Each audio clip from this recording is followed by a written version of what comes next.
ఈరోజు మన కబుర్లు ఏంటంటే, ఈరోజు సరదాగా నువ్వుపప్పుతో ఏదైనా చిన్న ఎక్స్పెరిమెంట్ చేద్దామని చెప్పి స్టార్ట్ చేశా. మీరు జనరల్గా నువ్వుపప్పుతో ఎలాంటి రెసిపీస్ చేస్తారు, కొంచెం తినడానికి ఇంట్రెస్టింగ్గా ఉండేలా అనేది నాకు కమెంట్ చేయండి. ఇది హెల్త్కి చాలా అంటే చాలా మంచిది. బట్ నాకు ఏ రెసిపీస్లో నువ్వుపప్పు వేసినా పెద్దగా టేస్ట్ అనేది నచ్చదు. అందుకని ఈరోజు మరి నేను ఏం చేస్తున్నానంటే, ఒక గ్లాస్ నువ్వుపప్పు కొలుచుకొని స్టవ్ మీద పాన్ పెట్టి హీట్ ఎక్కిన తర్వాత మనం ఒక గ్లాస్డ్ నువ్వుపప్పు అనేది కొలుచుకున్నాం కదా, దాన్ని మంచిగా లో ఫ్లేమ్లో ఫ్రై చేసుకోవాలి ఒక 5 minutes. యాక్చువల్గా ఇది నా ఫస్ట్ ట్రయల్. ఇంతకీ రెసిపీ ఏంటంటే, నువ్వుపప్పు అచ్చు, అదే నువ్వులు ఉండల కింద చుట్టకుండా జస్ట్ మామూలుగా పల్లి చిక్కీ ఎలా చేస్తారో అలా అన్నమాట. ఒక 5 to 10 minutes లో ఫ్లేమ్లో అలా మంచిగా రోస్ట్ అయ్యేంత వరకు నువ్వులు అనేది అలా వేయించుకోవాలి.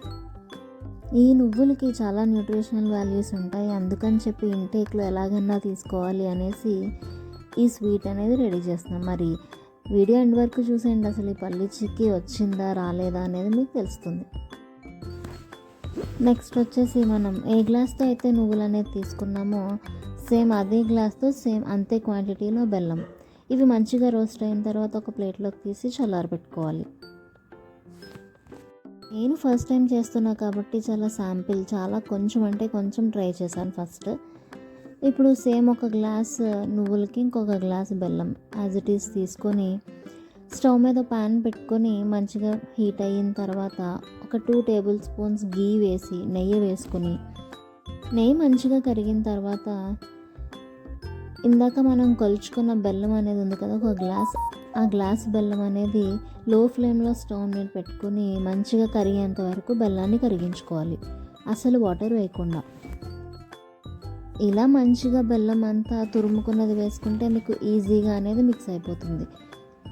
చాలా పెద్ద పెద్ద పీసెస్ లాంటివి వేస్తే మీకు చాలా టైం పడుతుంది, అలాగే గ్యాస్ కూడా వేస్ట్. ఇలా వీడియోలో చూపిస్తున్న విధంగా కంటిన్యూగా మిక్స్ చేస్తూనే ఉండాలి. బెల్లాన్ని లో ఫ్లేమ్లో పెట్టుకొని మంచిగా లైట్ పాకం వచ్చేంత వరకు మిక్స్ చేసుకోవాలి. బెల్లం పలుకులు అనేవి మొత్తం కరిగిపోయి లైట్ పాకం వచ్చేంత వరకు మిక్స్ చేసుకోవాలి. ఈ స్టేజ్లో నేను కొంచెం ఇలాచీ బెల్లంతో మిక్స్ చేసి కొట్టి వేసాను. మీకు నచ్చకపోతే ఓన్లీ ఇలాచీ పౌడర్ కూడా వేసుకోవచ్చు. ఇప్పుడు చూసారా వీడియోలో మొత్తం బెల్లం అనేది బాగా మిక్స్ అయిపోయింది. బెల్లం ఇలా మంచిగా ఉండలు అనేవి లేకుండా మంచిగా పాకం వచ్చే స్టేజ్లో ఉన్నప్పుడు కన్సిస్టెన్సీ వచ్చిన తర్వాత ఇప్పుడు మనం చల్లారి పెట్టుకున్న నువ్వులను తీసుకొచ్చి స్టవ్ ఆఫ్ చేసేసి అప్పుడు ఈ బెల్ల పాకంలో వేయాలి. ఇంకా పాకం అనేది ఇంకా గట్టి పడకుండా ఉంటుంది. ఇలా వేసిన వెంటనే మంచిగా మిక్స్ చేసుకోవాలి. బెల్లం నువ్వులు బాగా కలిసే విధంగా వీడియోలో చూపిస్తున్న విధంగా ఫాస్ట్గా మిక్స్ చేసుకోవాలి.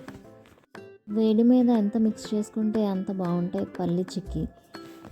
ఇలా మంచిగా మిక్స్ చేసుకున్న నువ్వులు బెల్లంని ఒక ప్లేట్ తీసుకొని ఆ ప్లేట్కి కొంచెం నెయ్యి అప్లై చేసి పెట్టుకోవాలి ముందుగా.